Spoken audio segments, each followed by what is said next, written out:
μικρή παρουσίαση για να δείτε πώς λειτουργεί το πρόγραμμα όταν το καταστήσετε στο δικό σας υπολογιστή, και με αυτό το πρόγραμμα δεν θα χρειάζεται να έχετε σύνδεση στο ίντερνετ.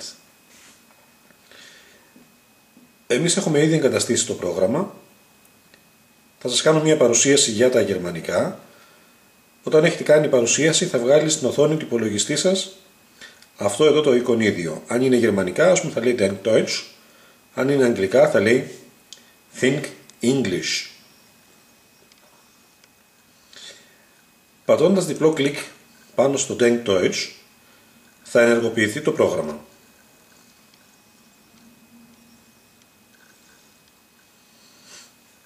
Περιμένουμε λιγάκι.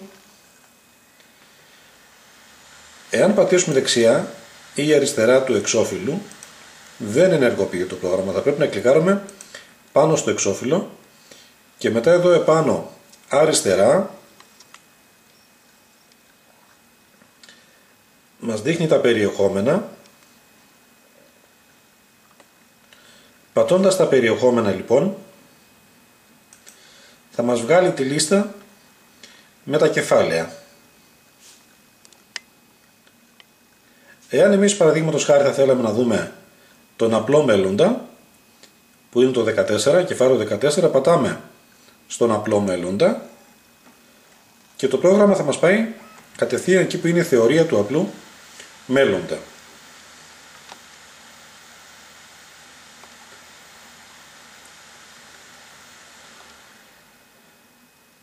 Εδώ υπάρχει ένα άλλο εικονίδιο και λέει δάσκαλος.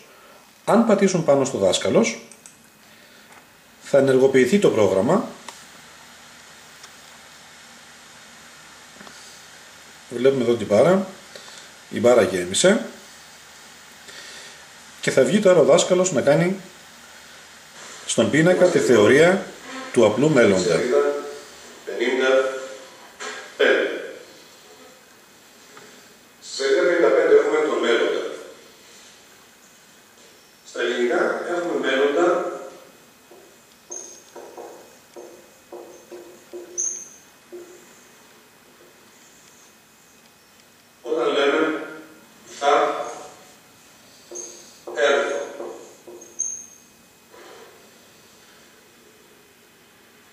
Στα γερμανικά θα γίνει τι? Σαν κλεινόμενο ρήμα θα πάει το θα και εδώ θα χρησιμοποιήσουμε το πρώτο βοηθητικό ρήμα που είχαμε πει και είναι το werden. Υποκείμενο θα έχουμε το ich και το werden το κλείνουμε και γίνεται ich. Werde θα γίνει εγώ θα. Du wirst εσύ θα. Er, sie, es, wird, αυτός, αυτή, αυτό, θα. Wir. Αν θέλουμε λοιπόν, Werden. πατώντας εδώ πάνω στον πίνακα, αυτό ισχύει για τα XP, σταματάει το βίντεο και εδώ από κάτω αν θέλουμε το πάμε πίσω ή το πάμε μπροστά, όπως θέλουμε ανάλογα, και έχουμε τη δυνατότητα να τα ακούσουμε ξανά και ξανά. Sie, es, wird. Πώς το είπες δάσκαλε?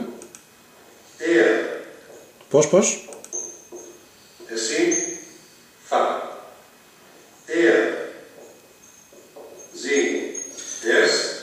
Όταν λοιπόν τελειώσουμε την θεωρία, κλείνουμε από πάνω δεξιά το βίντεο και εδώ κάτω δεξιά έχει ένα βελάκι, δεξιά και αριστερά, και μπορούμε να πηγαίνουμε σελίδα το βιβλίο.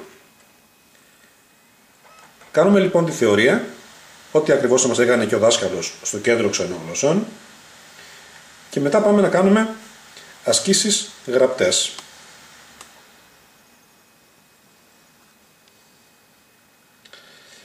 Εδώ μας λέει δεν θα τον δούμε αύριο.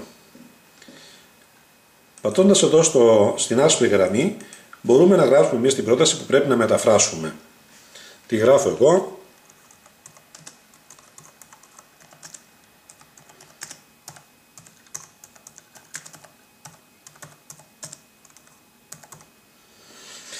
Εδώ έχω ξεχάσει ένα νι.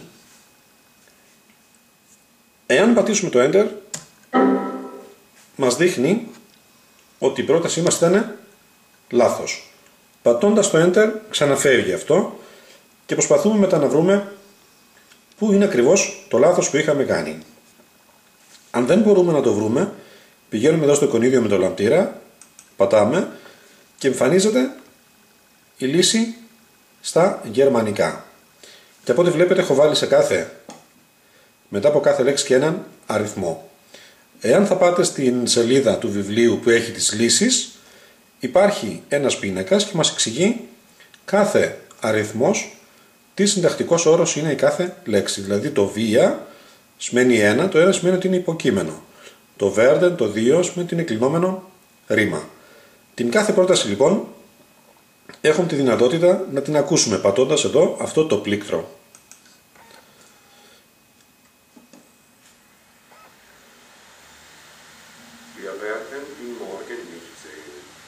Το ακούμε όσες φορές θέλουμε.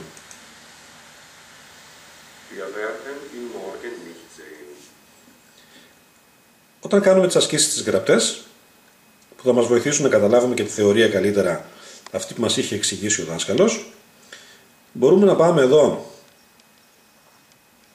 αριστερά, έχει ένα άλλο εικονίδιο και λέει προφορικά. Πατώντας λοιπόν πάνω στα προφορικά, θα μας βγάλει ένα άλλο παράθυρο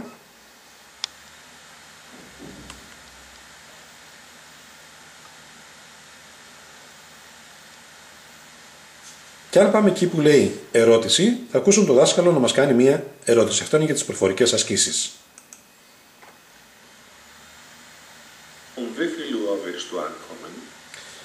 Το ξανακούμε πάλι άμα θέλουμε.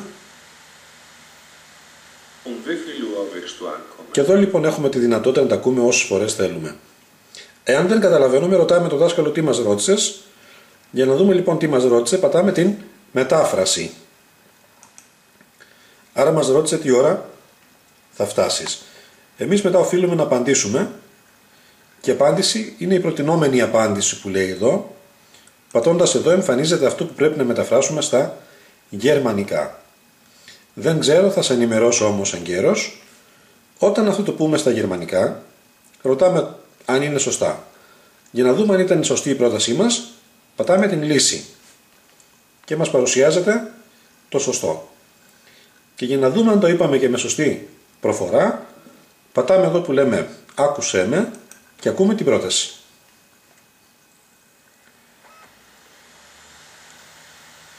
Ich weiß nicht. Ich werde dir aber rechtzeitig Bescheid sagen. Το ξανακούμε πάλι άμα θέλουμε. Ich weiß nicht.